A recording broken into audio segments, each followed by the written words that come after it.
అధ్యాయము 3వ వచనం. తన నోరు కాచుకొని వాడు తనను కాపాడుకొనును, ఊరకొనక మాటలాడువాడు తనకు నాశనం తెచ్చుకొనును. Proverbs chapter 13 verse 3. He that keepeth his mouth keepeth his life, but he that openeth wide his lips shall have destruction. नीति वचन 13 अध्याय 3 वचन. जो अपने मुंह की चौकसी करता है वह अपने प्राण की रक्षा करता है, तुरंत जो गाल बजता है उनका विनाश हो जाता है. భూత వర్తమాన భవిష్యత్ కాలంలో ఉండి సర్వాధికారులు దేవుళ్ళ ప్రభు పరిశుద్ధుడు పరిశుద్ధుడు పరిశుద్ధుడని వేల కొలది దూతలతోనూ మా వంటి మానవాళితో నిత్యము మహిమ మహిమ అని పొగడబడుతున్న మా దయాల తండ్రి, మీ ఘనమైన ఉన్నతమైన శ్రేష్టమైన పాదాలకు వందనాలు, స్తుతులు, స్తోత్రాలు. ప్రవ్వా అద్భుతకరుడ మీకు స్తోత్రం, ఆలోచనకర్త మీకే స్తోత్రం, మెచ్చుడవు తండ్రి మీకే స్తోత్రం, సమాధానకర్త మీకే స్తోత్రం, పరిశుద్ధుడా మీకే స్తోత్రం, స్తోత్రం స్తోత్రం స్తోత్రం. ప్రవ్వా ఆశీర్వాదాలకు కర్త మీకే స్తోత్రం నైనా, మీకు అసాధ్యమైనది ఏది లేదు, అందుని బట్టి మీకే స్తోత్రం. ప్రవ్వా సాధ్యవంతుడా మీకే స్తోత్రం, స్తోత్రం స్తోత్రం స్తోత్రం స్తోత్రం స్తోత్రం స్తోత్రం. ప్రవ్వా హృదయ శుద్ధి గలవాడా మీకే స్తోత్రం, మీకే స్తోత్రం, మీకే స్తోత్రం, మీకే స్తోత్రం, మీకే స్తోత్రం. ప్రవ్వా యెహోవా నామం ఘనమైనదని మేము జ్ఞాపకం చేసుకున్నట్టుకు మాకు ఇచ్చిన గొప్ప కృపను తండ్రి, ధన్యతను బట్టి మీకే స్తోత్రం. ప్రవ్వా మీకే స్తోత్రం, మీకే స్తోత్రం, మీకే స్తోత్రం. ప్రవ్వా మీ చిత్తమైతే ప్రవ్వా యెహోవా అని నామం ధరించిన మీరు మాత్రమే ప్రవ్వా సర్వలోకములలో సర్వ సృష్టికర్త అని ప్రతి బిడ్డ తెలుసుకున్నటకు మీరు అనుభవమైన పరిస్థితులు ఏర్పాటు చేసిన దేవా మీకే స్తోత్రం నైనా, మీకే స్తోత్రం, స్తోత్రం స్తోత్రం స్తోత్రం స్తోత్రం స్తోత్రం. ప్రవ్వా ముందుగా తండ్రి మేము మీతో మాట్లాడేటప్పుడు మా యొక్క ఆలోచనలు తలంపులు మీకు ఇష్టకరమైనగా ఉండుటకు మేము చూసుకొనుటకు మీరు కృప అనుగ్రహిస్తున్నారు, మీకే స్తోత్రం. ప్రవ్వా అలాగే తండ్రి మేము మిమ్మల్ని అడిగి పొందుకొనుటలో మా యొక్క హృదయంలో పేదరికాన్ని తొలగించిన గొప్ప రాజా మీకే స్తోత్రం. ప్రవ్వా మీకే స్తోత్రం, స్తోత్రం స్తోత్రం స్తోత్రం స్తోత్రం స్తోత్రం. ప్రవ్వా ఇక్కడ చేరిన తండ్రి కరుణాపీఠంలో తండ్రి కూడుకున్న ప్రతి బిడ్డని మీ కృపలో జ్ఞాపకం చేసుకోండి రాజా, మీకే స్తోత్రం, మీకే స్తోత్రం, మీకే స్తోత్రం, మీకే స్తోత్రం. ప్రవ్వా మీకే స్తోత్రం, మీకే స్తోత్రం తండ్రి. మరీ ముఖ్యంగా ప్రవ్వా మీ యొక్క మాటలను ప్రవ్వా మీ యొక్క పరిశుద్ధమైన వాక్కులను మాకు తెలియజేయుటకు మీరు మాకు ఇచ్చిన బిడ్డను బట్టి మిమ్మల్ని స్తుతిస్తున్నాం. ప్రవ్వా ఆ బిడ్డతో మీరు మాట్లాడుతున్నారు, దాన్ని బట్టి మీకే స్తోత్రం తండ్రి. మీ జ్ఞానాత్మతో మీరు నింపుతున్న విధానానికే మీకే స్తోత్రం, మీకే స్తోత్రం, మీకే స్తోత్రం. ప్రవ్వా పరిశుద్ధ బైబిల్ గ్రంథంలో నుండి పాత నిబంధన మీకా 2వ అధ్యాయము 1 నుంచి 7 వచనాలు చదువుతున్నాం. మంచముల మీద పరుండి మోసపు క్రియలు యోచించుచు దుష్కార్యములు చేయువారికి శ్రమ, అలాగు చేయుట వారి స్వాధీనంలో నున్నది గనుక వారు ప్రొద్దు పొడవగానే చేయుదురు.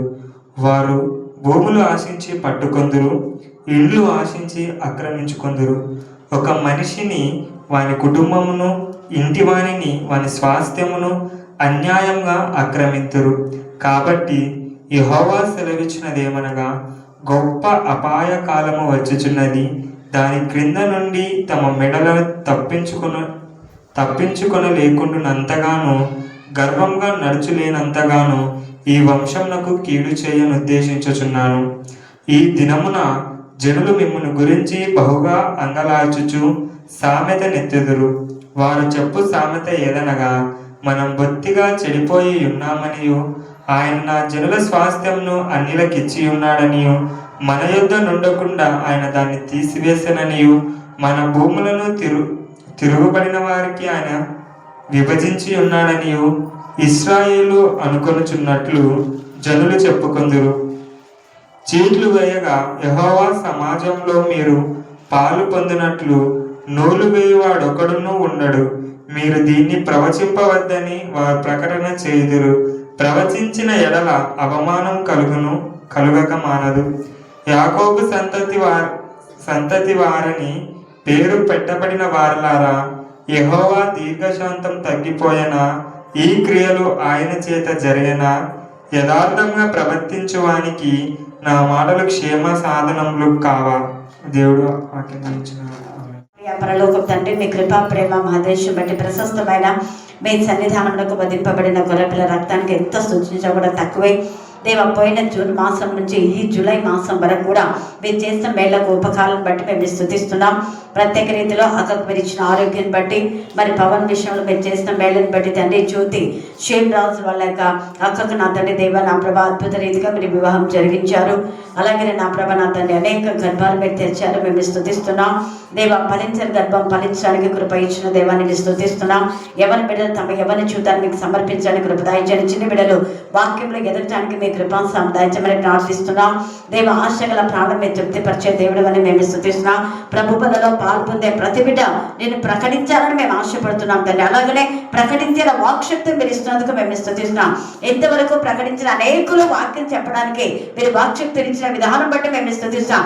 మీకు సాక్షి బిడ్డలుగా ఉండడానికి మీ కృప దయచేయని ప్రార్థిస్తున్నాం దేవ. ఎంట్రన్స్ ఎగ్జామ్ లో మీ బిడ్డలకు సహాయం దయచేస్తున్నారు దేవ. కొంతమందిని మీకు మహిమకరంగా మీ డాక్టర్స్ గా దేవ ఎంసెట్ లో అతని ఘనమైన విజయాన్ని ఇచ్చిన అతని వారికి సీట్ ఇస్తున్నారు రైట్ వేలో దేవ. వారికి మీ ఎందు భయభక్తి గల వారికి మీ చిత్తానుసారమైన కాలేజ్ లో దేవ వారికి మీరు ఇస్తున్నటువంటి ఎంపికను బట్టి మేము స్తుతిస్తున్నాం.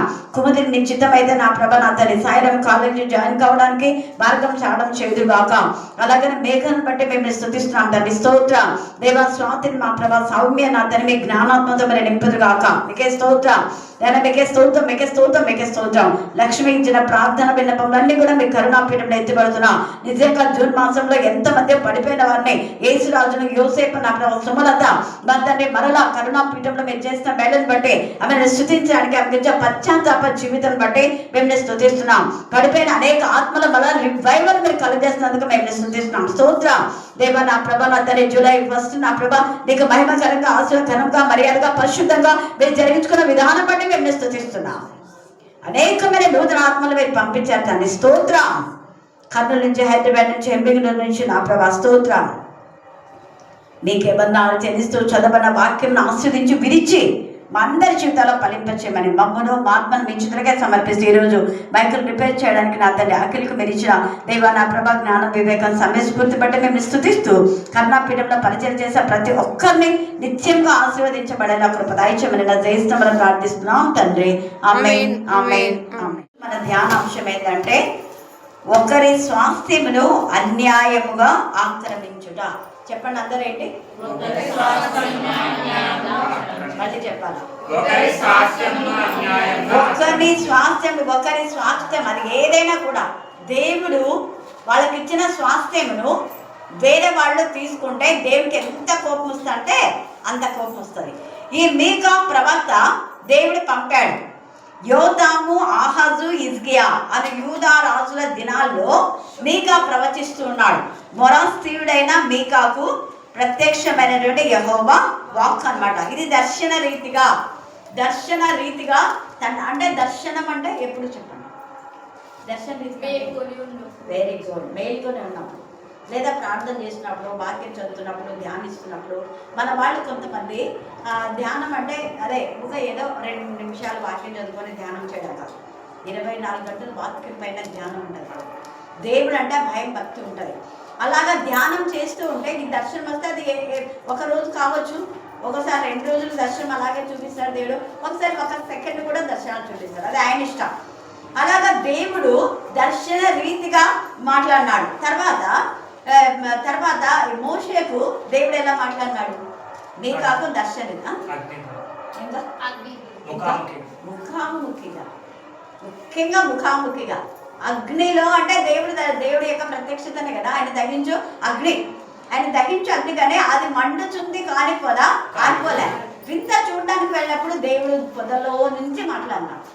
ఎంత ఇదిగా. తర్వాత కొండ పైన ఎంత ఇదిగా ప్రభా నిన్ను చూడాలి అంటే నా ముఖం నువ్వు చూడలేవు, నీ వీపుని మాత్రమే చూస్తూ ఉన్నాడు. అప్పుడు ఆ తర్వాత ముఖాముఖిగా నేను మాట్లాడిన మోషేతో మీతో మాట్లాడాను. చదువుకున్నటువంటి మిరియామును, అహరోను వీళ్ళైనా మోషేనైనా వాక్యం చెప్పేది, మేము కూడా వాక్యం చెప్తామని దేవుడి చేత పంపబడిన మోషే పైన సరిగినారు వాళ్ళు. దేవుని చేత పంపబడని వాళ్ళ గురించి దేవుడు అడగటంలా. దేవుని చేత పంపబడిన వాళ్ళ గురించి ఎవరు సరిగినా, ఎవరు గురిగినా, ఎవరు నిర్లక్ష్యం చేసినా అస్సలు దేవుడు టాలరేట్ చేయడు. దేవుడు పంపిన వాళ్ళంటే వాళ్ళ స్వాస్థ్యం. దేవుడు వాళ్ళకు చెప్పమంటే వాళ్ళు చెప్తారు, అంతేగాని వీళ్ళే చెప్పడానికి అనడానికి లేదు. ఎందుకంటే దేవుని చేత పంపబడిన వాళ్ళు ఇంకొక చూసిన ఏంటంటే ఎక్కువ రోజులు ఉంటారు, వాళ్ళు ఎక్కువ నెలలు ఉంటారు. మనం లేఖన భాగాలు చూస్తే 40 సంవత్సరాలు పాలించమన్నారు, 55 సంవత్సరాలు మనిషి పశ్చాత్తాపన్నది. పశ్చాత్తాపం మొన్న జూలై 1 ఎంతమంది వచ్చారు కదా, పశ్చాత్తాపం. వాళ్ళు చేసిన తప్పులు తెలుసుకొని వచ్చారు. మరియమ్మ కానీ ఆశీర్వాదమ్మ కానీ ఫస్ట్ బియ్యం ఇస్తే నేను వద్దన్నా, తర్వాత వెయిట్ చేసింది ఆమె. అప్పుడు మళ్ళా జూలై 1 తీసుకొని వచ్చింది ఆమె. ఇంకా ఏం చెప్పాలా నేను. హల్లెలూయా, హల్లెలూయా. పశ్చాత్తాపం చాలా చాలా దేవునికి ఇష్టం. కానీ మిరియం పశ్చాత్తాపల్ల, అహరోనేమో పశ్చాత్తాపం. మోషే మిరియాం పక్షంగా మోషేనే ప్రార్థన చేశాడు. దేవా అవివేకంతో మాట్లాడకూడదు, మనం వివేకంతోనే మాట్లాడాలి. చేసిన వేళను మర్చిపోకూడదు. మళ్ళీ చెప్తున్నా, చేసిన వేళను మర్చిపోతే కూడా మన బ్రతుకులో అనేకమైనటువంటి శోధనలు వేదనలు వస్తాయి. అదే నేను ఆ రోజు జూలై 1 కానీ మళ్ళీ తర్వాత ఇంకో ఫ్రైడే కూడా నేను చెప్పాను. ఫ్రైడే మళ్ళీ కూడా వచ్చింది. హల్లెలూయా, హల్లెలూయా. దేవుని సన్నిధిలో మేలు పొందుకొని ప్రక్కకు వెళ్ళిపోతే దేవుని యొక్క ఉగ్రత. దేవుడు మిరియాన్ని ఎంతగా వాడుకున్నాడు, అది మర్చిపోయి తనకు ఏ స్థితి నియమిస్తాడో అదే స్థితిలోనే ఉండాలి. ఎక్స్ట్రా చేయకూడదు. ఎక్స్ట్రా చేసినందువలన దేవుని ఉగ్రత వచ్చింది. ముఖాముఖ నేను మోషతో మాట్లాడతా, కానీ మీతో అలా మాట్లాడలేదు కదా. కళలో దర్శనాల్లో మీతో మాట్లాడినాను అన్నట్టు మాట్లాడతారు. ఇక్కడ మీకాకు దర్శన రీతిగా దేవుడు మాట్లాడితే చెప్పమందంతా చెప్తుంటే వీళ్ళందరూ మీకాను గురించి బాధతో మా గురించి ఇలా చెప్తావా, దేవుడు చెప్పమని చెప్తే మమ్మల్ని శపిస్తావా అని ఎన్నెన్ని గొడవలు చేసిన గ్రంథంలో కొంచెమే రాయబడింది. ఎంత గొడవలు జరిగినాయి అప్పుడు. అందుకని ఇక్కడ ఏమంటాడు, మంచంల మీద పరుండే మోసపు క్రియలు యోచించుచు దుష్కార్యములు చేయవరికి శ్రమ అన్నాడు. మరి ఇది విన్న వాళ్ళకందరూ కూడా మోసపు క్రియలు సంఘాలలో ఇవి బోధించాలి. కాపర్లు అనే వాళ్ళు ఉన్నారు. ఇప్పుడు చాలా మంది కాపరులు, దాదాపుగా 90% కాపర్లు గాడ్స్ విల్ ప్రకారము చేయటం లేదు. 10% మాత్రమే దేవుని చేత పంపబడిన వాళ్ళు ధైర్యంగా చెప్తారు. ఉదాహరణకు చెప్తాము. ఇప్పుడు ఒక రోజు ఎప్పుడు శుక్రవారమా ఎప్పుడో 4 పెళ్ళిళ్ళు ఉన్నాయనుకో. ఎప్పుడున్నాయి 4 పెళ్ళిళ్ళు? త్వరగా చెప్పాలా? అందరూ చెప్పాలా? మరి శుక్రవారం రోజు ఏం పెట్టుకుంటాం మనము? ఉపవాస ప్రార్థన. ఉపవాస ప్రార్థన చెప్పిన రోజు పెళ్లి కూతురు పెళ్లి కొడుకు అంతఃపురం నుంచి రావాలి కదా. ఆ రోజు పెళ్లి ఎక్కడో ఇంటికాడ పెళ్లి జరిగితే కూడా వాళ్ళ అంతఃపురం నుంచి వాళ్ళ ఇంట్లో నుంచి మందిరానికి రావాలి. కానీ మందిరంలో ఉపవాస ప్రార్థన చేసి ఏం చేస్తున్నారు? పెళ్ళిళ్ళు మళ్ళీ 4. ఆ 4 పెళ్ళిళ్ళు ఎక్కడ అదే రోజు చేసినారంటే ఒక కాపర్ అయితే చేయడు ఖచ్చితంగా. అప్పుడు మా నాన్న అడిగేవారు, అడిగి నాన్న అదే డేట్ ఫిక్స్ చేసేవాడు. కానీ ఇప్పుడు అడుగుతున్నారా? కాపర్ను అడుగుతున్నారు. పోనీ ఆ కాపర్ కన్నా జ్ఞానం ఉందా? లేదు. మీరు ఎందుకు ఇలా చేస్తున్నారు ఒకటే రోజు అని అన్నారు. దేవుని ఎందుకు భయభక్తి కలిగితే ఓకే. మళ్ళీ వాళ్ళకి బ్యాప్టిజం ఇస్తారు. ఎప్పుడు ఇస్తారు? పెళ్లి రోజే బ్యాప్టిజం. వాక్యంలో ఏముంది? వాళ్ళ పెళ్లి పైన ఏం రాస్తారు? పట్టిన వివాహము ఘనము, పాన్పు నిష్కలశము ఉందే. మరి ఏడ ఘనంగా ఉంది, ఏడ పరిశుద్ధంగా ఉంది. పొద్దున బ్యాప్టిజము, రాత్రి పాపం. ఎంత విరోధంగా! బ్యాప్టిజం తీసుకున్న వెంటనే యేసయ్య ఎక్కడికి పోయిండు? అది చాలాసార్లు చెప్పాను నేను ఆ మాట. రోజు మని కూడా ఎంత చక్కగా చేసి అరణ్యంలో ఎక్కడ మళ్ళీ చెప్పాలి. ఇప్పటికే చాలా మంది చేతిబళ్ళు, ఎంతమంది చేతిబళ్ళు. మొన్న అఖిల్ చెప్పిండు సుమలత గురించి. చూడండి, అంత ఆత్మీయంగా ఉన్న పిల్ల ఎక్కడెక్కడో ఏవేవో చేయడానికి ఇప్పటికి ఉన్నాయి. వాక్యం చెప్తారు, ప్రాణం చేస్తారు. మళ్ళీ ఏం చేస్తారు తెలుసా? డిస్ట్రిబ్యూట్ అంట. డిస్ట్రిబ్యూట్లు ఎక్కడెక్కడ పెట్టుకుంటుంది మీరు చెప్పండి. కాలుకి అక్క చెప్పింది, కాలుకి చేతికి ఇంకా దొమ్మలు నాకు తెలియదు. దొమ్మలు పెట్టుకున్నాను చూడండి. ఇక్కడైతే చూసిన, ఇక్కడ చూసి ఇంకా 4 బొట్లు పెట్టాను నేను. ఏదో చిన్నగా ఏదైనా బూటేసి మాట ఎక్కడో ఒక చోట ఇక్కడ ఇక్కడ ఇక్కడ అన్నీ పెట్టింటారు. అది అన్యులు చేసే పని, దేవుని పిల్లలు కాదు. దేవుని పిల్లలు అయితే ఇలాంటి బొట్లు పెట్టుకోరు. కాడిక చుక్క కాడిక పెట్టుకున్నది కింద తీసి ఎక్కడంటే ఎక్కడ పెట్టుకునేది. అట్లాంటప్పుడు మన ప్రార్థన దేవుడు ఎలా వింటాడు? అది అన్యాయం. అది ఎవరికి అన్యాయం చేస్తున్నాం? దేవునికి. దేవుడు ఇచ్చిన స్వాస్థ్యం పరిశుద్ధ ఆత్మతో శక్తితో మనకు పరిశుద్ధమైన జీవితం దేవుడు ఇచ్చిన, అది మన స్వాస్థ్యం. దేవుడు పరిశుద్ధంగా మనం జీవించాలంటే మనం ఏం చేస్తున్నాం? మోసపు క్రియలు అంటే ఇవే. అంటే వాక్యం చెప్పుకుంటా, ప్రార్థన చేసుకుంటా దేవుని మోసం చేసే విధానంలో మనం ఉండకూడదు. ఎంత బాధ ఉంటుంది దేవునికి. అన్ని చేతిబడి, అన్ని ఆ బాపనయ్య దగ్గరికి పోయి అడిగి కార్యక్రమాలు చేస్తుంటారు.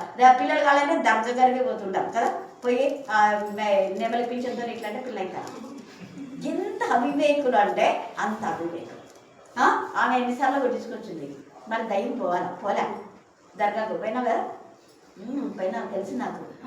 హల్లెలూయా. ఒకసారన్నా సాక్షి చెప్పినావా? చెప్పలేదు. నేను చెప్తున్నా, ఎందుకంటే దేవుడు చేసిన మేళ్ళలో దేనిని మనం నేను ప్రతిదీ చెప్తున్నందుకే దేవుడు నన్ను ఆశ్రయిస్తున్నాడు. యథార్థంగా ఉన్నాను. యథార్థవాది లోకానికి విరోధే, ఏం పర్వాలేదు దేవునికి. ఇక్కడ ఏమన్నది చూడండి, నాకు ఇది ఇష్టం, చాలా సార్లు చదువుతాను నేను. 7వ వచనం చదవండి. మీకా 2:7. యాకోబు సంతతి వారని పేరు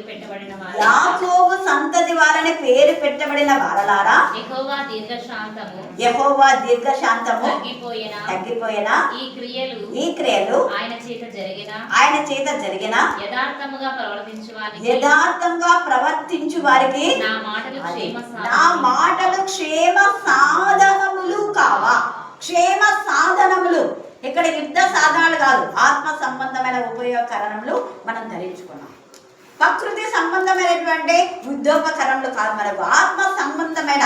అంటే ఆ యొక్క ఎఫెసీయులకు రాసిన పత్రికలో మనం చూస్తే అక్కడ 6వ అధ్యాయంలో తేటగా ఉంది. ఎఫెసీ 6లో మనం ధరించుకోవలసినటువంటి యుద్ధోపకరణలు, రక్షణ శిరస్థానం, ఆత్మ సత్యమనే దట్టి, సమాధానమైన మేజోళ్ళు, ఇవన్నీ ధరించుకోవాలి. వాటి ద్వారా అపవాదిని క్రియలను లయపరచాలి. అవి ఉంటే అపవాది పైన మనకు విజయం వస్తుంది. అందుకని మీకు క్షేమ సాధ అవి ధరించుకున్న వాళ్ళకు క్షేమం ఉంటుంది. కానీ దేవునికి విరోధంగా ఉండే వాళ్ళకు క్షేమం అని వాళ్ళు అనుకుంటారు, కానీ లోపల ఎంత బాధపడుతుంటారు. పైకి బాగుంటారు, నరక యాతన అనుభవిస్తుంటారు. అందుకే ఎందుకంటే మోసపు క్రియలు యోచించుచు దుష్కార్యములు చేయవారికి శ్రమ. దేవుడు చేసిన మేళ్ళను మర్చిపోయి ఎవరినెవరినో పొగుడుతుంటాం మనం. దేవుడు ఊకోడు, ఎందుకంటే వాళ్ళ ముఖస్థుతి అస్సలు నచ్చుతున్నాడు. ఈరోజు ఉదయం వేళ ఎంతమంది వాక్యం విన్నారు? చూడు, విన్నారా? ఏం చెప్తున్నారు? కరెక్టా తప్ప? సర్జరీ చెప్పింది కదా నా స్టూడెంట్ మీద ఉంది. ఎవరైనా తప్పేస్తే ఉంటానా నేను? ఇంక్లూడింగ్ సత్యం సార్ అర్చింది బాగా తెలుసు కదా, గుర్తుంది కదా, గుర్తుంది ఉంటుంది. భారతికి జెరూషాని నేను పేరు పెట్టా, భారత అని రాసేది. మళ్ళీ పిలిపించి ఇది ఇప్పుడు నేను కూడా ఇది పెడితే నువ్వు సస్పెండ్ అవుతావు సార్ అన్న. బోయే వాళ్లకు ఎస్సీ అని పెట్టి సర్టిఫికేట్లు ఇచ్చినాడు. సారీ మేడం, ఏమనుకుంది మేడం, వద్దు మేడం చెప్పదండి, నేను పిలిపిస్తాను ఇప్పుడు డిగిపోనాను. ఎందుకంటే స్వార్థమక్క వచ్చి అక్కడ అరుస్తుంది అనమాట. నేను నా పిల్లలు జెరూషాన్ని అతను పెట్టించినాడు. జెరూషాన్ని పెడితే మీరు ఎట్లా వస్తారు భారతి అని. తర్వాత మళ్ళీ జెరూషానే కొట్టేపించి అక్కడ సత్కా మీరు చేయండి, నేను చెయ్యను, యాజ్ ఏ హెచ్ఎంగా నేను చెయ్యను, మీరు చేసింది మీరే, ఆయన సంతకం ఉంది అక్కడ. ఎందుకంటే చూసిన వాళ్ళు ఇది తప్పని తెలుసుకోవాలి. ఎప్పుడే కానీ తప్పును రెక్టిఫై చేస్తే ఇంకొకరు ఏం చేస్తారో చెయ్యడానికి వీలు ఉండదు, గుర్తుపెట్టుకోండి. మనం ఏం చేస్తామంటే తప్పులు కవరింగ్ చేస్తున్నాం. ఈరోజు ఉదయం అంత గట్టిగా బైకులు పెడతారు, పాటలు గట్టిగా పడతారు, బెంజామ్న వాక్యం కలిగి ఎందుకు వాక్యాలు తప్పుడు చెప్తే వింటారేమో. ఈరోజు ఉదయం నిన్ను వల్ల నీ పొరుగు వాళ్ళని ప్రేమించమని వాక్యంలో ఉందా లేదా? అందరు చదివినారా? ఎంతమంది తెలుసు? మళ్ళీ నిన్ను వల్ల నీ పొరుగు వారిని ప్రేమించమనేది ఆజ్ఞ గురించి చెప్పినాడు మన పాస్టయ్య. మరి పాటిస్తున్నారా ఆజ్ఞ? 10 ఆజ్ఞలు పాటించడానికి శ్రమ అన్నాడు. మరి ఇప్పుడు ఎవరికి శ్రమ? మీరే చెప్పాలి. వెరీ గుడ్, అది అదే ఉంది. దేవుని యొక్క మోసం ఇదే. అంటే నువ్వు చేసేది ఒకటి చెప్పేది ఒకటి, అలా ఉండకూడదు. ఒకరి స్వాస్థ్యంలో మళ్ళీ ఎలాగ తీసుకుంటావు? దేవుడు ఇచ్చిన స్వాస్థ్యం, మిషనరీస్ ఇచ్చిన స్వాస్థ్యాన్ని తీసుకోకూడదు. నీకు ఇచ్చింది నీ పరిధిలోనే నువ్వు ఉండాలా. నీకు ఏం నిరూపిస్తే అదే పరిదే. 37 ఏళ్ళుగా ఎవరు ఏ కాపరి ఏం చేశాడో అదే పని చేయాలి, ఎక్స్ట్రా పనులు చేయకూడదు. దాని ద్వారా ఏమైతే ఆజ్ఞ అతిక్రమమేనా? ఆజ్ఞ అతిక్రమం ఒక్కరిది అన్నాడు ఇక్కడ. అంటే బైబిల్ స్టడీ నువ్వు పెట్టినప్పుడు నువ్వు దాన్ని ఎలా చేస్తావు? నువ్వు ఒక వేరే చోట నువ్వు ఎక్కడెక్కడ చేస్తుంటావు కదా, అక్కడ చేసావా? నేను అడిగినాను కూడా. పులుకుర్తి అంటే అక్కడెక్కడెక్కడ పని చేస్తుంటారు కదా, అడిగినా లేదు. అక్కడ లేని చోట పెట్టాలి, అవునా కదా? చదువు రాని వాళ్ళకు చదువు చెప్పాలి మనం, అంతేనా? మనకు వచ్చింది చదువు వచ్చిన మంచి క్లెవర్ పట్టుకొని దిద్దుదా. క్లెవర్ ఆల్రెడీ పట్టుకోవచ్చు, వాడి గురించి. చదువు రానివాడికి చేయబట్టి రాపిస్తాం ఇక్కడ. అందుకనే మోసం అంటున్నాడు. ఎంత చక్కగా మంచముల మీద పరుండి మోసపు క్రియలు యోచించు దుష్కారం చేయవారికి శ్రమ. అంటే ఇప్పుడు బాగుండొచ్చు, కొంతమందికి హఠాత్తుగా శ్రమ వస్తుంటుంది, వాళ్ళు అనుకోరు. కారణం ఏంటంటే ఇది దేవునికి విరోధమైన విధంలో మనం ఉండకూడదు. అలాగ చేయుట వారి స్వాధీనంలో ఉన్నది కనుక వారి పొద్దు పొడవగానే చేయదు. వారి స్వాధీనంలో ఎంత బాగుంది ఈరోజు వాక్యం. అంటే సంఘానికి మేమే పెద్దలము, మేమే అది, మేమే ఇది, వారి స్వాధీనంలో ఉందని. కానీ సంఘం వాళ్ళదా కాదు. సంఘం ఎవరిది? మళ్ళీ చెప్పాలి. ఇంకా క్రీస్తు రక్తముతో విలువ పెట్టి కొన్నటి సంఘం అది. అందరిది. Very good. అందరిది దేవునిది. క్రీస్తు రక్తంతో కొన్న సంఘము అది. అందరి సమస్త అన్ని జనులకు నా యొక్క మందిరము ప్రార్థనా మందిరం. కానీ దాన్ని ఏం చేస్తున్నారు? దొంగల గుహ అంటే ఇదే. దొంగతనం ఏంటి? తెలుగులో వేస్తారు కదా, తెలిసేస్తారా? లోపల అనమాట. లోపల మోసక్రియలన్నీ చేస్తూ ఉంటారు. తర్వాత ఇంకా ఏమన్నా చూడు, వారి భూములు ఆశించి పట్టుకొందరు. భూములు కూడా ఇది ఒక రకమైన మోసక్రియలు. తర్వాత వారి భూములు ఆశించి పట్టుకొందురు, ఇండ్లు ఆశించి ఆక్రమించు. ఇప్పుడు జరుగుతుందా లేదా? చాలా మంది భూములు మన మంజరి వచ్చి ఎమ్మెల్యే నుంచి పాపం 3 బస్సులు చూడండి. ఆమె 3 బస్సులు ఎక్కి మన దగ్గరికి వచ్చింది. జూలై 1 కావాలమ్మా, చాలా బ్లెస్సింగ్స్ ఉంటాయంటే అంత ఆసక్తితో వచ్చింది ఆ పాప. ఎంత ఆసక్తి! ఆ పాప బాధపడి ఏడ్చుకుంటూ చెప్పింది, అక్క మా ప్రాపర్టీని మా అన్నదమ్ముల వాళ్ళు వేసుకోమని గుర్తకిస్తే వాళ్ళు సొంతం చేసుకున్నారు. ఎప్పుడైతే రావాలని మేము ప్రయత్నం చేయండి. ఎంతమంది ఇదే. నిన్న లక్ష్మి కూడా బాధపడి చెప్పింది, ఎంతమంది ఎగ్గుతున్నారు మేడం, నాకు అసలు ఇప్పుడు ఇబ్బందిగా ఉంది, వాళ్ళు ఇయ్యకున్నారు. వాళ్ళకి సిగ్గు అనేది ఉండదు కాబట్టి ఇయ్యరు అంటే నేను కరెక్ట్గానే నేను మాట్లాడేది. సిగ్గుంటే ఇస్తారు. మళ్ళీ ముందరనే బిల్డప్లు ఇస్తుంటారు. ఎంత ఖరీదైన చీరలు కడతారు, ఎన్ని ఫంక్షన్ చేస్తారు. సిగ్గు ఎక్కడ ఉండదో ఏమో వాళ్ళకి అనిపిస్తుంది. చాలా బాధపడింది చీరలక్ష్మి. ఎక్కువ వాళ్ళ అదే మీ వాళ్ళంటే మా వాళ్ళు అనొద్దు అన్నాను. మా వాళ్ళు అనొద్దు, ఎందుకంటే మన అఖిల ఒక మాట అన్నాడు, కమిషనర్ ఫుడ్ కమిషనర్ ఎవరంటే దేవుని భయభక్తి కలవాడు కాబట్టి దేవుని భయం లేదా అని అన్నారు. మిగతా వాళ్ళకి రాదా ఆ మాట మెన్షన్ చేయలే. విజయ్ ప్రతాప్ రెడ్డి. హల్లెలూయా హల్లెలూయా. తర్వాత చూడండి ఇక్కడ ఏమంటున్నాడు, ఒక మనిషిని వారి కుటుంబమును ఇంటి వారిని వారి స్వాస్థ్యం అన్యాయంగా. ఇక్కడేమో మోసం క్రియలు చేసేవాళ్ళు కొందరు ఉన్నారు, దుష్కారం చేసేవారు కొందరు ఉన్నారు, భూములు ఇల్లు ఆక్రమించేవారు కొందరు ఉన్నారు, కొందరు దేవుని యొక్క స్వాస్థ్యాన్ని అన్యాయంగా ఆక్రమించరు. అది మన టాపిక్. అదే అన్యాయంగా. న్యాయంగా తీసుకోను, అడిగి ఇదో తీసుకుందామా అని తీసుకో. అన్యాయంగా తీసుకోవద్దు. దౌర్జన్యం బలత్కారం పనికిరాదు. లోపల మోసక్రియలు చేసి తీసుకుంటే ఎప్పటికైనా ఇప్పటికి బాగుంటావు. 4 తరాలకు దేవుని బ్రతుకుతుంది. జాగ్రత్త. అన్యాయంగా ఎవరిది మనం తీసుకోకూడదు. ఎవరు తీసుకున్నా అది నువ్వు ఎంత తీసుకున్నావు అంతకు 4 కాదు 10 పోవచ్చు, 100 కూడా పోవచ్చు, పోయినాయి కూడా. కాబట్టి మధ్యాహ్న కాల సమయంలో ఒకరిని ఆశించని జీవితంలో మనం ఉంటేనే నిజంగా మనకు క్షేమం. ఇక్కడ యథార్థంగా ఉన్న బిడ్డలకు క్షేమం. యథార్థంగా ఏదైనా కావాలంటే ఇది తీసుకుంటామని అడిగి తీసుకోవాలి. అది వాళ్ళు ఇస్తే అడిగి వాళ్ళు ఏకున్నా కూడా బలవంతంగా లాక్కోవడం కాదు. తర్వాత చూడండి ఇంకా ఏముంది ఇక్కడ, చదవండి 3వ వచనం. కాబట్టి యెహోవా సెలవిచ్చినదేమనగా, అది ఇప్పుడు మీకా చెప్తున్నాడు, గొప్ప అపాయకాలం. ఎందుకు? ఎవరికి వస్తుంది? మోసక్రియలు చేసే వారికి, దుష్కారం చేసే వారికి, తర్వాత ఇంకేంది అక్రమంగా భూములు ఇళ్లను ఆక్రమించుకునే వారికి, అన్యాయంగా దేవుని యొక్క స్వాస్థ్యం, దేవుడు మనకి ఇచ్చిన స్వాస్థ్యాన్ని ఎవ్వరు తీసేయకూడదు. తీసేసిన అంటే దేవుడు అసలు ఎంత కోపం అంత కోపం. తర్వాత చూడండి ఏమంటున్నాడు, గొప్ప అపాయకాలం వచ్చుచున్నది, దాని క్రింద నుండి తమ మెడలను తప్పించుకోలేకుంటున్నంతగా. వాళ్ళ మెడలు తప్పించుకోవాలంటే మెడలు కట్ చేస్తారు, ఖడ్గం పంపించి కట్ చేస్తారు. అన్యాయంగా ఆ రాజు కావాలనుకున్నాడు ఒకరు. ఎవరు? గాడ్ బ్లెస్ యూ మా. ఏమైంది? ఊరేస్తే ఏమైంది? నాక బయటకు వచ్చింది, పేగులు బయటకు వచ్చింది. అంతే. కింగ్ సౌలు కూడా అంతే. అన్యాయంగా ఆ యొక్క ఎంత న్యాయంగా చనిపోవలసిన ఇశ్రాయేల్ అందరిని కూడా కాపాడాడు దావీదు. విశ్వాసఘాతులు చేసిన వెళ్ళని ఎటు మర్చిపోతాడు? మరి ఎవరెవరో పొగుడతాడు కింగ్ సౌలు.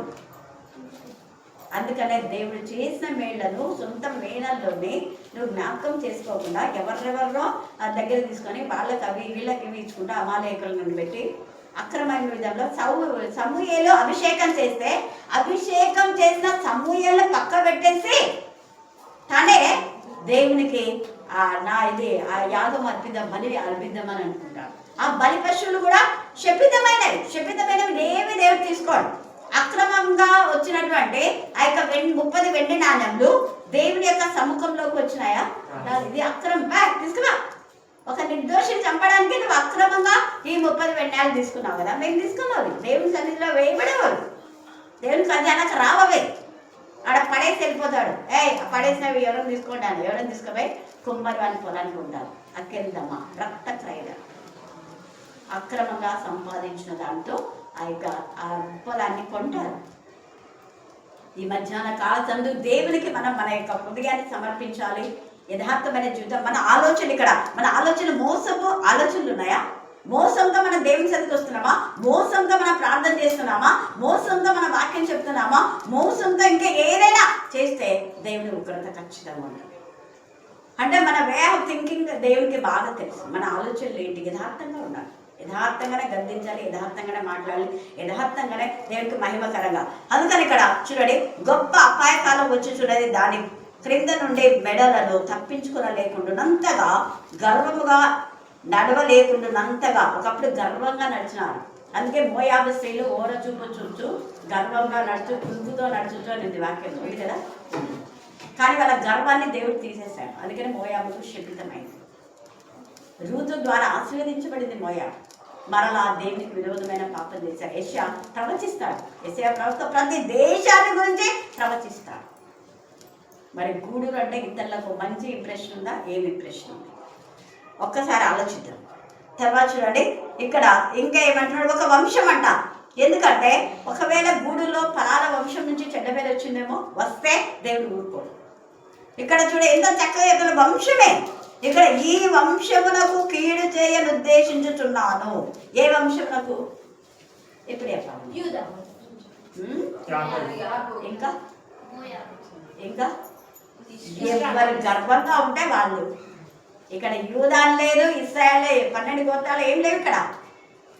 కానీ ఏ వంశం అయితే గర్విస్తారో, మా బలగం ఎక్కువ ఉంది అనుకుంటుంటారు కదా, మా జనాంగం ఎక్కువ ఉంది, మా చట్టం ఉంటారు, చట్టమే కదా అనేది. అవును, మా వంశం అన్నది, మా చట్టం, మా గుంపు వస్తే అప్పుడు అంటుంటారు. మీ గుంపుకి దేవుడు మాట్లాడుతున్నాడు. మీ గుంపు గర్వంగా ఉంటే దేవుడు అంచిస్తాడు. చూడండి ఎంత చక్కగా చెప్తాడు. ఈ వంశము అంటే ఎవరో కొందరు దేవునికి విరోధమైన విధంలో గర్వంతో చేసిన మేళను మర్చిపోతే, ఈ వంశంలో కీడు చేయని ఉద్దేశం. ఆ వంశంలో కీడు అంటే ఇప్పుడు బాగుండొచ్చు. కీడు ఎప్పుడు వచ్చేది దేవుడు చెప్తాడా? చెప్పాడు. కింగ్ సౌలుకు కీడు వచ్చేది తెలియకుండా విరవేగాడు. చేసిన మేళ మర్చిపోయినాడు. హఠాత్తుగా ఈటపై పడి తానే చనిపోయాడు. చావు బతుకుల మధ్య ఉంటే వేరే వాళ్ళని తీసి అన్ని వేరే వాళ్ళు చంపకుండా నువ్వే నన్ను చంపన్నాడు. చూడండి, ఆత్మహత్య. అబ్షాలోము ఆత్మహత్య. కారణం ఒకటే, విశ్వాసఘాతకుడే తండ్రినే చంపాలనుకున్నాడు. మేలు చేసిన వాళ్ళకి కీడు చేస్తే ఎప్పటికీ వాళ్ళకి ఇప్పటికి బాగుండొచ్చు, ఎప్పటికైనా దేవుడు అది గుర్తుపెట్టుకుని ఉంటాడు.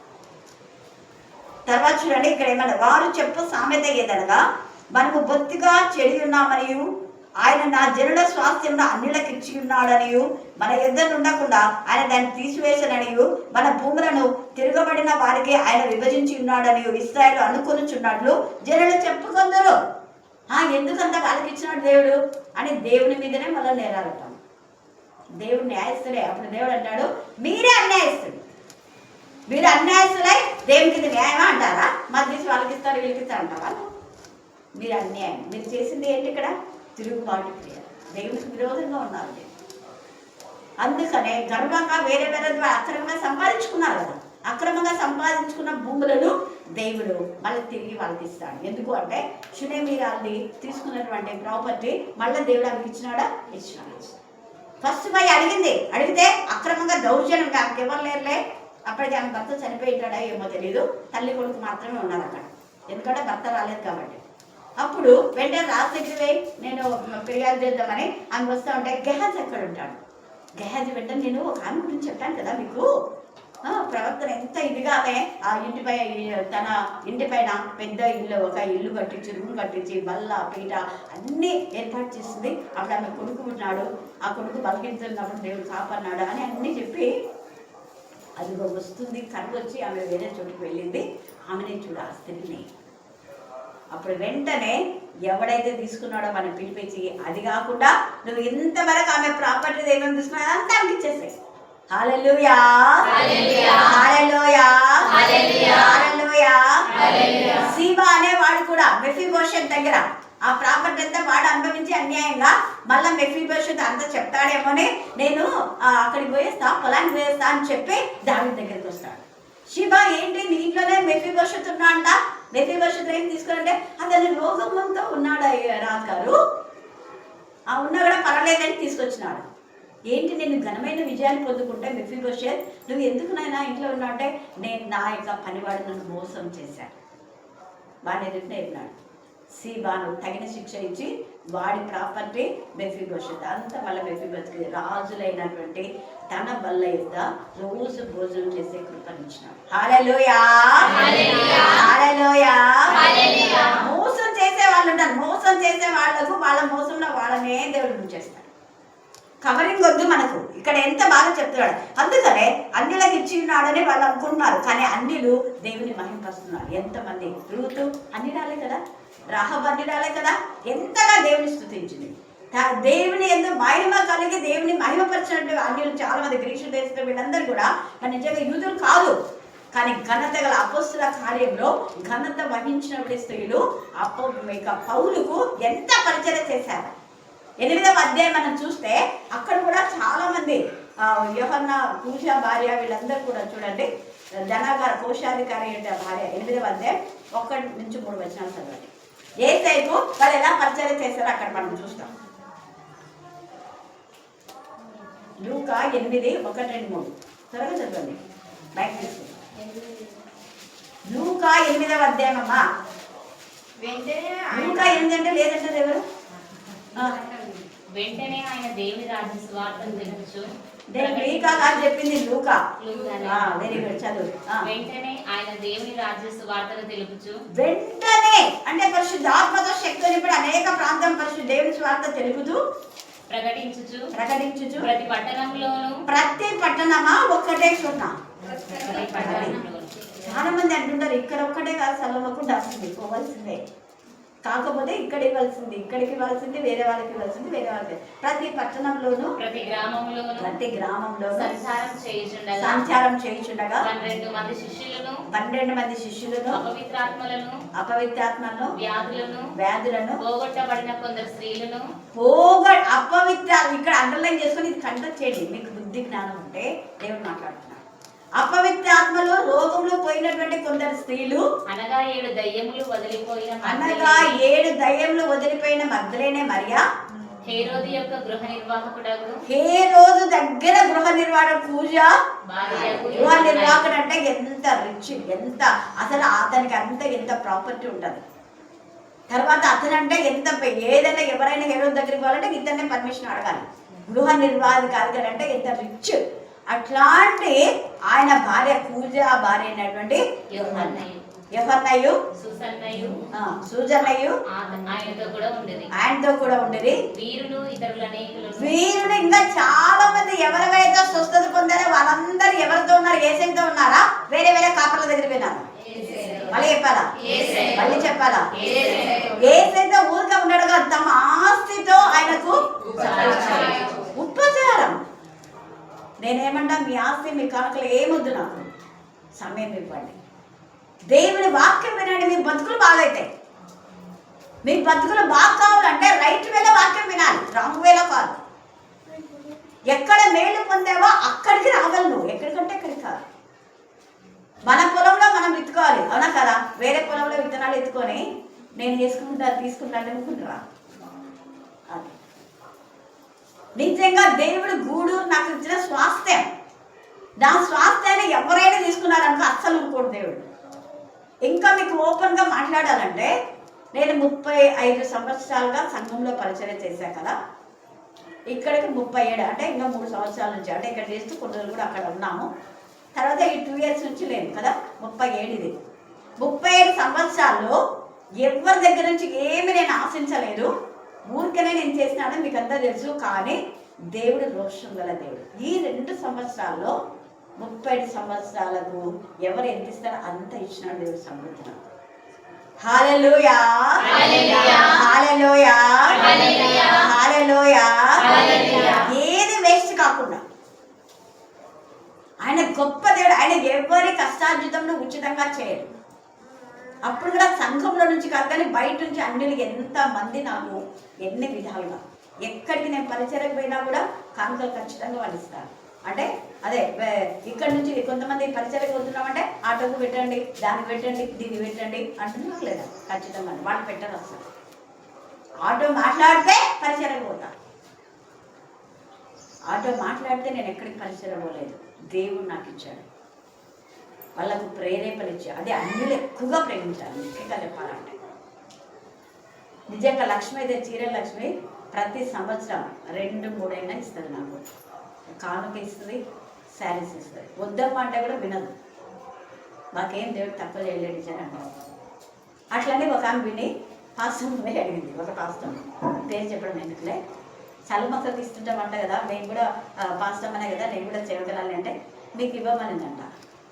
ఇట్లా అడిగినాడు చూపించారు అని తను ఇచ్చేటప్పుడు ఈ మధ్య ఫోటోలు తీపించుకోవట్లే, వదిలేడు ఇచ్చినట్టుంది. వేరే వాళ్ళు వచ్చి మళ్ళీ అడుగుతారు అంటే నేనేమో ప్రార్థన దేవుని స్తుతిస్తాము, చేసిన వేళ దేని మరవకూడదని నేను తీస్తా, అడిగితే ఇవ్వము అని చెప్పినట. అప్పుడు వెంటనే అదే పేరుతో సహా చెప్పింది. ఇట్లా అడుగుతారు వాళ్ళు, నాకు అసలు అర్థమే కాదు, అస్సేం అనిపించదు. అన్యుల దగ్గర అవమానపరచదు. హల్లెలూయా హల్లెలూయా. ఇంకొక ఆమె అరుణమ్మ. ఎందుకంటే నేను ఎన్నోసార్లు డైరెక్ట్గానే గర్దించిన కాబట్టి ఇప్పుడు కూడా ఓపెన్గా చెప్తున్నా. ఆమె కూడా మొన్న మంజరి చెప్పింది. చెప్పినా మీకు మంజరి దాంట్లో ఫోన్లు అన్నీ ఉన్నాయి అని. అక్క ఆమె ఎన్నిసార్లు ఫోన్ చేసి నాకు ఒకటే డబ్బులు అడుగుతుంది. అక్క ఏం చేయాలో అర్థం కాకుండా మాకు ఫ్యామిలీ ప్రాబ్లం చాలా ఉంటాయి కదా అని చెప్పి తను అంటే, నేను ఆమె చాలామంది అడుగుతుందని నాకు తెలుసు, మెసేజ్ పెడతానని తెలుసు, కానీ డిలీట్ చేస్తుందని చూడన్నా. లేదక్క ఉన్నాయండి చూడిపోవన్నా. తర్వాత నాకు చూస్తే నేను డిలీట్ పెట్టినా. మొత్తం మన కన్ను నుంచి చూస్తే వాళ్ళందరూ చూస్తున్నారు. డిలీట్ చేసింది. ఈమె గురించి జాగ్రత్త ఉందండి అన్న. ఎక్కడంటే ఇక్కడ చదువు ఎక్కడ తెలుసు అనడం చేయకూడదు, అవన్నీ మోసపోయారు. కానీ ఎక్కడ మనం ఏం చేస్తున్నామో దేవుడికి బాగా తెలుసు. యథార్థమైన జీవితం ఉంటే మనకు క్షేమస్థితి దేవుడు ఖచ్చితంగా ఇస్తాడు. కాబట్టి మనము దేవునికి మహిమకరంగా చీట్లు వేయగా యెహోవా సమాజ మందిరంలో మీరు పాలు పొందినట్లు నూలు వేయవాడు ఒక్కడునూ ఉన్నాడు. సమాజ మందిరంలో దేవునికి విరోధులైన వాళ్ళందరూ కూడా దేవుడికి తీసేస్తాడంట. అందుకే దొంగలు పోగా చేసినారని కొరడా తీసుకుంటే ఉన్నారా? అందరూ ఏమైపోయినారు? బయటికి ఒక్కడు లేకుండా అక్కడికి వెళ్ళిపోయినారు. ఒక్కడు కూడా ఉన్నాడు. తర్వాత మీరు దీన్ని ప్రవచింపవద్దని వారు ప్రకటన చేయదు. ప్రవక్త లేడు, ఎవరు లేడు, ఏం చెప్పదు, ప్రవచించొద్దు, మాకు తెలిసిన వాక్యం అనే వాళ్ళు కూడా ఉన్నారు.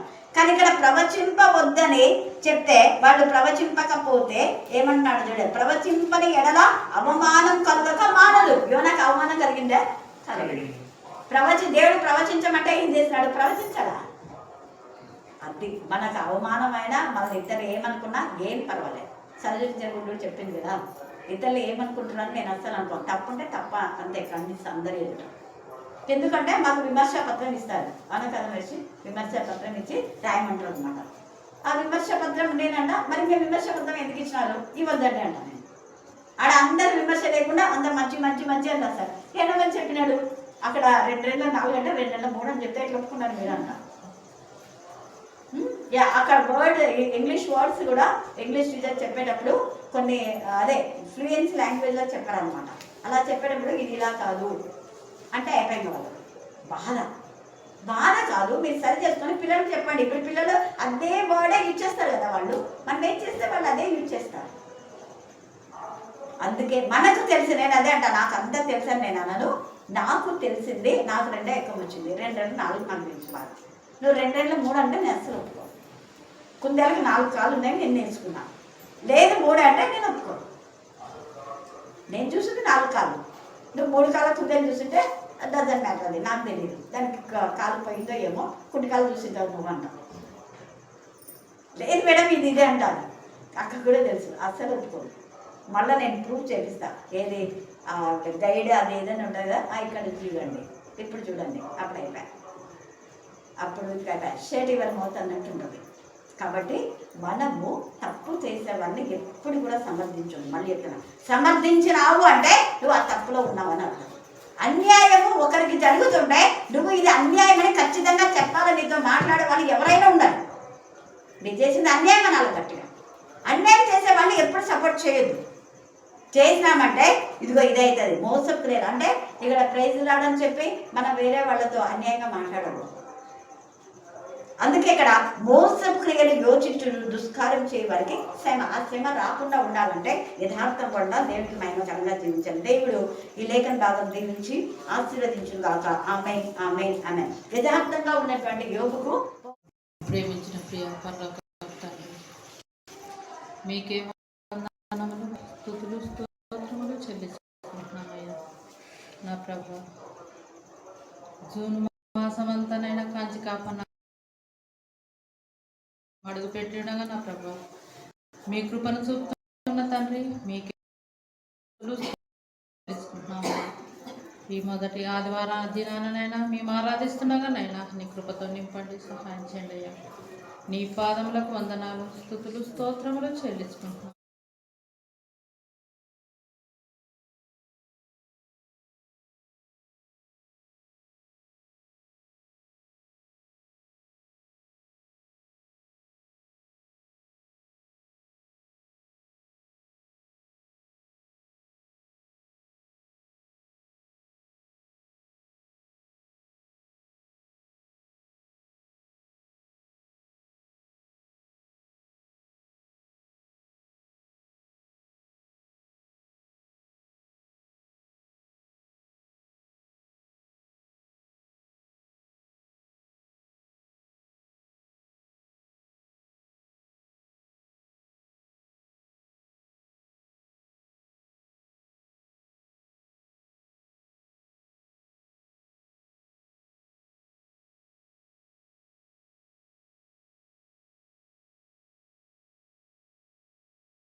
మత్తయి సువార్త 26వ అధ్యాయము 26వ వచనం నుంచి 30 వచనాల వరకు చదువుకుందాం.